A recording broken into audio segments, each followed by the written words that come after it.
Erin Junker here from the Happy Sleep Company. Thanks for having me. So first of all, I'm curious to know a little bit more about the Happy Sleep Company and how you got started. Yeah, so I am the owner of the Happy Sleep Company, and essentially I'm really, really passionate about infants and toddlers' sleep.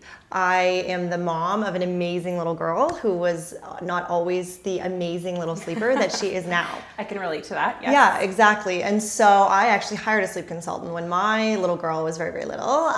She was about 7 months at the time, I think, and we were just dealing with really short naps, still multiple night wakes at an age where we thought, and our doctor was telling us, you don't need all those night wakes at this point. She doesn't need that many night feeds, so there's something else going on. But no one could seem to sort of figure it out, and we definitely couldn't figure out how to help out and get her more sleep. So we hired a sleep consultant, changed our lives.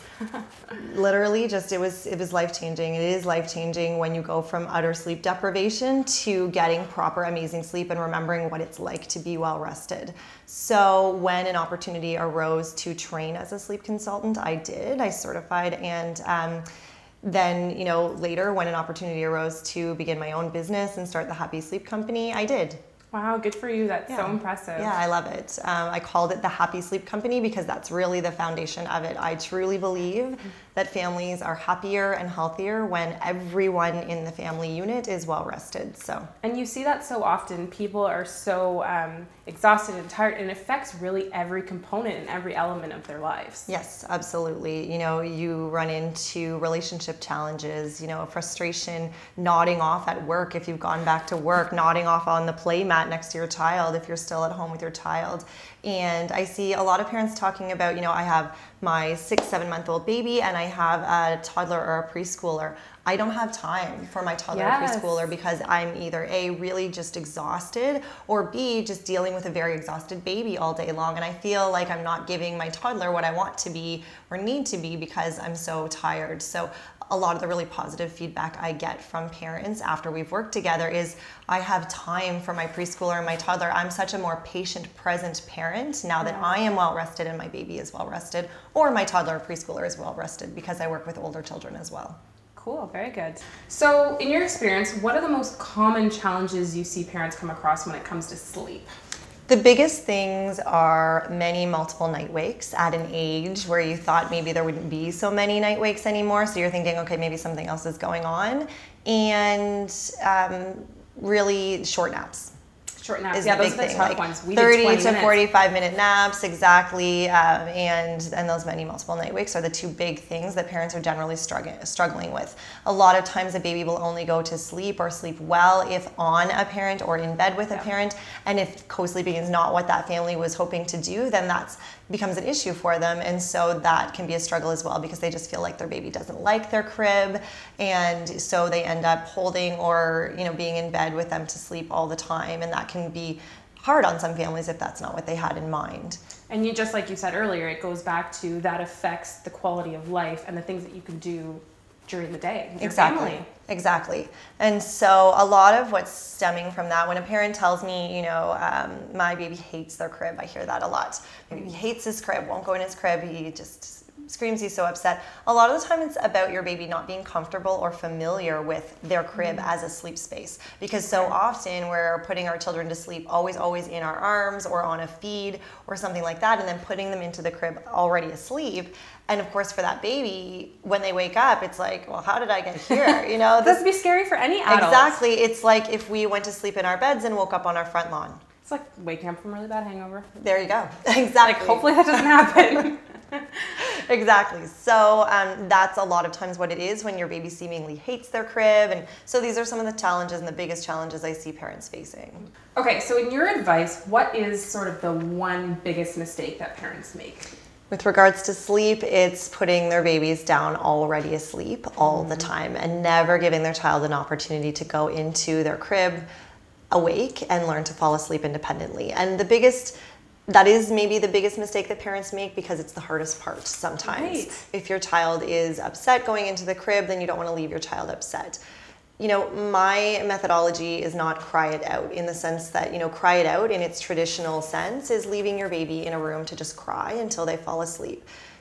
babies don't generally learn very well that way. Everything else that our children learn is with support from a parent, learning to crawl, cruising around on furniture, all that kind of stuff. There's going to be challenging moments. Your baby's going to be upset at times, but you're going to be there supporting them, reassuring them. You can't do it for them, but you're definitely going to guide them through it. And I feel that sleep should be treated the same way, but it can be tough and there can be some tears involved. And that's why a lot of times we get into this habit in the early days of just putting our baby to sleep in our arms or on the feed, and that kind of thing, and then putting them in the crib. What happens is that generally becomes a really strong sleep association for your child. And if that's the only way that your child has ever learned to fall asleep, then that's often the only way they'll be able to go back to sleep when they wake up multiple times a night or 30 minutes into a nap. And so when I work with families, the goal is to help them teach their babies a strategy for going into their crib awake and falling asleep independently. And again, independently doesn't mean without support from a parent, but it does mean going to sleep on their own without all those sleep props like soothers and holding to sleep and feeding to sleep and, swaying vigorously under the hood fan in the kitchen for half an hour in mom's arms. I have dealt with that one before. So those are the kind of things that we're working on so that your little one can go down to the crib awake and happy because they're comfortable and familiar with that, and that's their norm. And then they sleep through the night and take their proper naps because they're not waking up in every light stage of sleep looking for something to help them get back to sleep again. And it's so much easier said than done, right? Because obviously I don't want to put my child down fully asleep, but then what is the solution? Because there's so many different solutions out there and people can read so much on the internet, and that's where I personally found it really overwhelming was there's a million different options, and as a new mom I had no idea where to start. Exactly. So that's where I come in. Yes. That's what I work with families on. It shouldn't be a one-size-fits-all solution. There isn't one, in my opinion, that's going to work for every baby because every baby is truly different. Every baby has a different personality.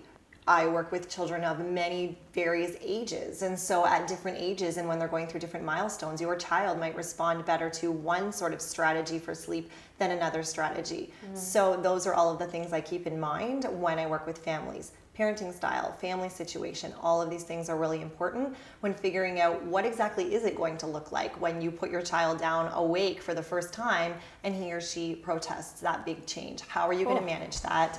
What kind of reassurance are you going to provide? What is that going to look like so that we can have a plan in place, be very, very consistent about it, and then have your child sleeping amazingly within our 2 weeks of working together. That sounds great, because what I hear from, when I think about sleep training, it's so overwhelming to me because there are so many options, and I know that I hear you say it all the time, is consistency is key. And that's what it's hard to, because you need someone saying, no, you're doing the right thing, this is going to work, and maybe this will work better for your family, and giving you that reassurance that it's the right solution. I was talking to a mom yesterday and she said that perfectly and exactly right. She said, I have no problem with the idea of being consistent about something, but I don't know what that something should be. And what I need is someone to work through a plan with me and tell me what that strategy should look like and then guide me through it step by step. And then, yes, I promise I'll be consistent about it because I know that the end result is going to be better sleep for my child, better sleep for my family, and we're all going to be happier as a result. That's key, obviously. Exactly. So that's what I work with families on. That's the goal. Okay, so if you could give parents one piece of advice in regards to sleep, what would it be? One? There's so many. Sorry. I only get to pick one. It would be putting your child down awake. There's lots of things to keep in mind. There is, proper daytime sleep and nighttime sleep go hand in hand. So getting proper naps, not keeping your child up for too long before naps and before bedtime, because overtiredness is going to lead to bedtime difficulties and night wakes. But the biggest thing is putting your child down awake without using sleep props.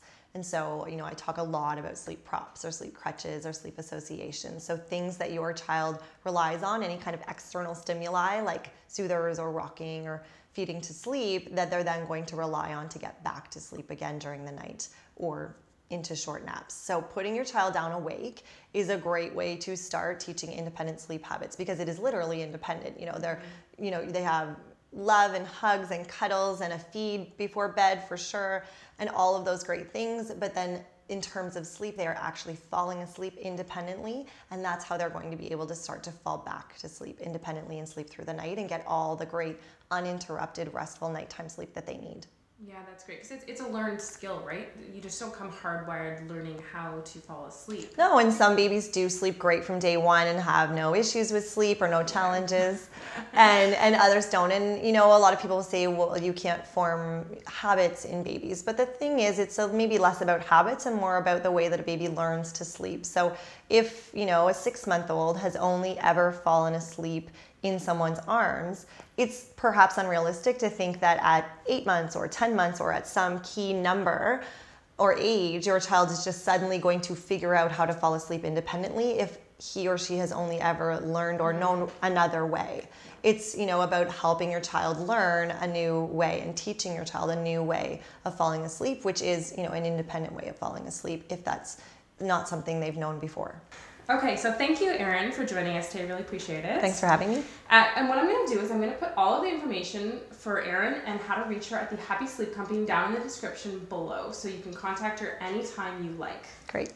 That's fantastic. So yeah, people can contact me. I do free 20-minute phone consultations, so we can chat about what's going on with your baby's sleep, how my services might be able to help, and I can give you some tips and advice and support. That's great. Just an extra set of ears, a different opinion. Oh, that would be so encouraging as a new mom as well, because you just really are so overwhelmed, right? Exactly. Yeah.